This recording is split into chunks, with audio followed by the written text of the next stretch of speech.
नमस्कार, मी जयश्री रेसिपीमध्ये सर्वांचे खूप खूप स्वागत आहे। आजची रेसिपी आहे सर्वच जण आवडीने खातील अशी व्हेज बिर्याणी। मग पाहूया त्यासाठी काय काय लागले साहित्य, त्याचा संपूर्ण व्हिडिओ। इथे मी बासमती तांदूळ 1.5 वाटी घेतलेले आहेत। त्यानंतर हे तांदूळ आपण आता स्वच्छ धुवून घेऊया आणि त्यामधील सर्व पाणी काढून ते अर्ध्या तासासाठी झाकण ठेवून आपण हे तांदूळ तसेच ठेवून देऊया। आता आपण भाज्या बघूया। भाज्यांमध्ये मी कांदा, टोमॅटो, आलं लसूण पेस्ट, फ्लावर घेतला, वाटाणा, काजू, गाजर, पनीरचे तुकडे, शिमला मिरची, नेहमीची आपली मिरची, कोथिंबीर, पुदिना। गॅसवरती आता मी कढई ठेवते। त्यामध्ये आपण तेल घालूया। तेल घातल्यानंतर अर्धा चमचा जिरे, हिरवी मिरची, लांब चिरलेला कांदा, मोठा कांदा असेल तर एकच घ्या, छोटे असतील तर 2 कांदे घाला।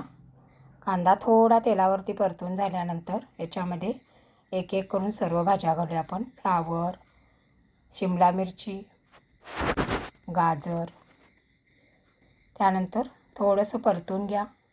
टोमॅटो घाला, त्यानंतर याच्यामध्ये वाटाणा घाला। वाटाणा घातल्यानंतर पण थोडंसं परतून घेऊया।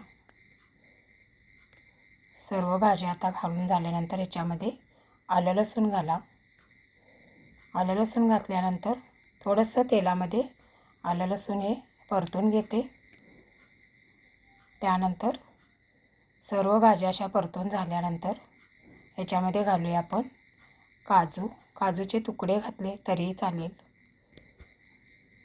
त्यानंतर याच्यामध्ये पनीर घाला। पनीर घातल्यानंतर थोडंसं हलवून घ्या।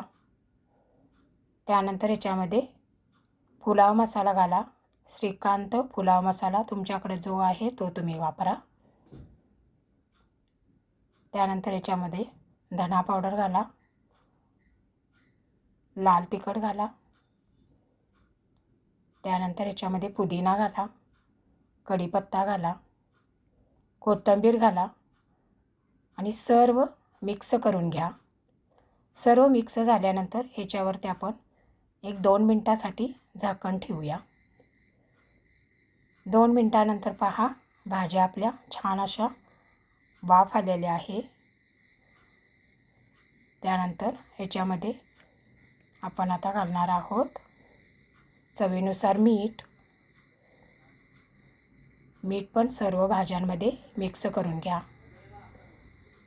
त्यानंतर ह्याच्यामध्ये आपण घालूया जो आपण धुवून ठेवलेला तांदूळ होता तो घालूया। पहा किती मोकळा झालेला आहे। अर्धा तास तांदूळ धुतल्यामुळे असा छान मोकळा झालेला आहे। सर्व मिक्स करून घ्या। तांदूळ धुवून ठेवल्यानंतर व्हेज बिर्याणी छान होते, चिकट होत नाही। छान असं आपली बिर्याणी पाहता हा मोकळा होतो। त्यानंतर गरम पाणी घाला। जेवढं आपलं तांदूळ आहे त्याच्या डबल आपण ह्याच्यामध्ये पाणी घालायचं। पाणी घातल्यानंतर आपण आता ह्याच्यावरती झाकण ठेवूया। छानपैकी असं हलवून घ्या